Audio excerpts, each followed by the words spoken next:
Hi, this is Luang from Make Test Repeat. Last video, I showed you the results of my test for temperatures and humidity sensors from Adafruit and Aliexpress. I put it on Reddit to see if anyone has the same situation, and you can check it out here. Basically, the discussion revolved around two main points. First, the calibration of the sensors, and second, whether they are genuine. I also had another test with longer time, about 24 hours, just to confirm whatever we have seen in the first test. For this time, I added this PMS5003ST sensor of Plantower. They are famous for particulate matter measurement. This version I got can evaluate the amount of formaldehyde as well as temperatures and humidity.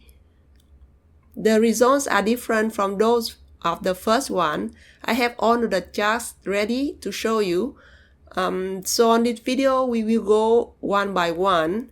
First, about the calibration. According to the datasheet, the SHT31 is fully calibrated, linearized, and temperatures compensated digital output. This graph shows the typical tolerance in the range of 0 to 80 degrees is about plus minus 0.2 degrees, but also states that the maximal tolerance can be plus minus 0.4 degrees. And here is the accuracy of the SHT31 in terms of relative humidity.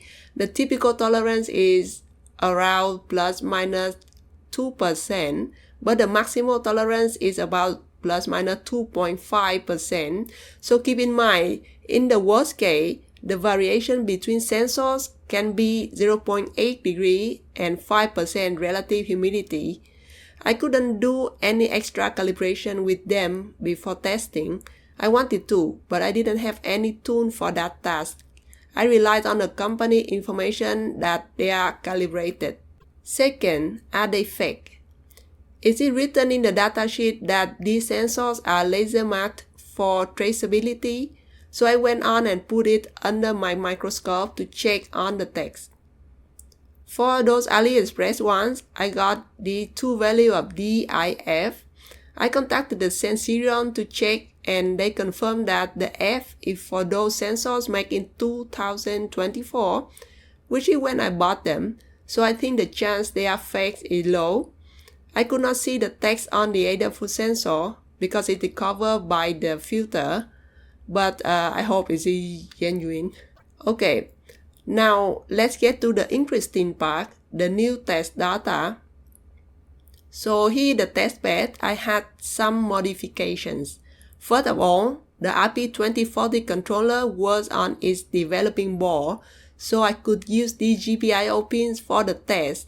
They will be all connected if I kept them on the breadboard. The Adafruit sensors were put next to each other. I used the stemma cable and this side to position them properly. The Aliexpress sensors remains at the same position. The settings are almost the same. The Adafruit sensors and OLED screen were connected to the I2C0, like you see here. The Aliexpress ones were connected to the I2C1, pin 14 and 15. I also added the PMS5003ST using the UART1 of the RP2040. I left them in the basement to reduce the chance of noise or human interact.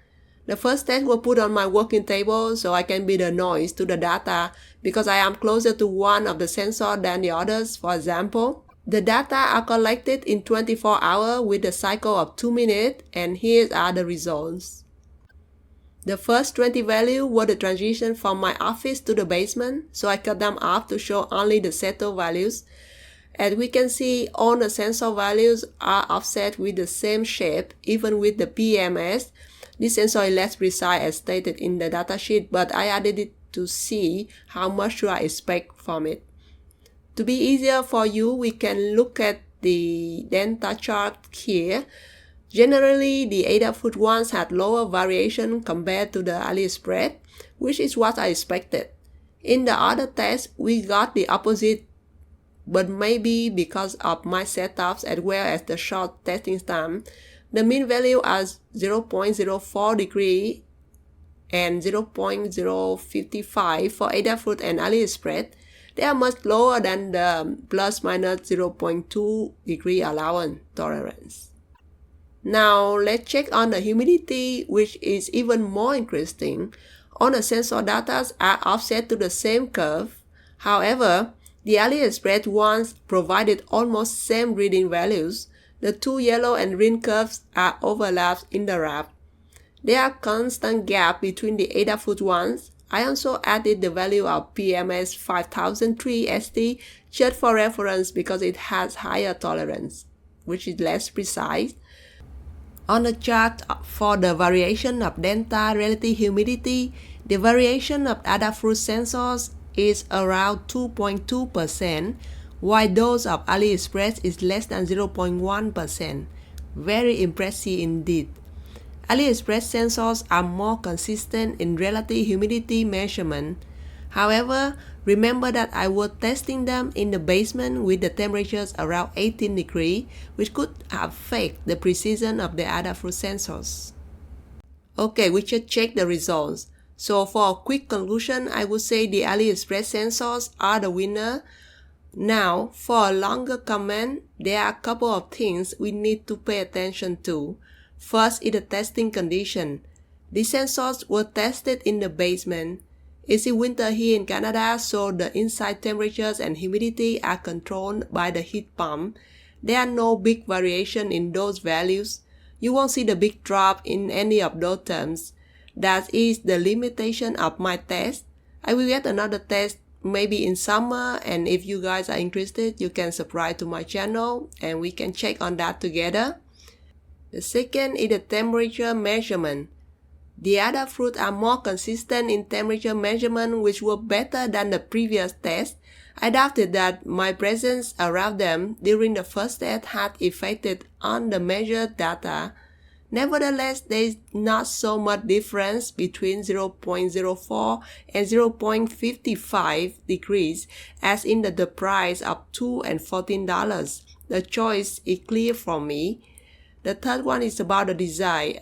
There are cases that you would prefer to have the Adafruit ones because of their design. The stemma cables are a plus and they simplify your wiring in your circuit. The last thing I want to talk about is the PMS5003ST. The combined sensor is not necessarily precise enough. Honestly, its data are offset with other sensors, but the gap is bigger. If you want better measurement, try to get the best of each kind. I paid almost double for the PMS5000ST just for the formaldehyde, temperatures and humidity. The normal PMS5000 is about $25. I want to reduce the amount of sensors for my air quality monitor, but I guess it's not worth it. Those are what I learned from the test. I hope you enjoyed the video and save yourself some time while dealing with those sensors. If you have similar tests or experience with them, please share in the comment. I would love to hear other opinions. Happy making!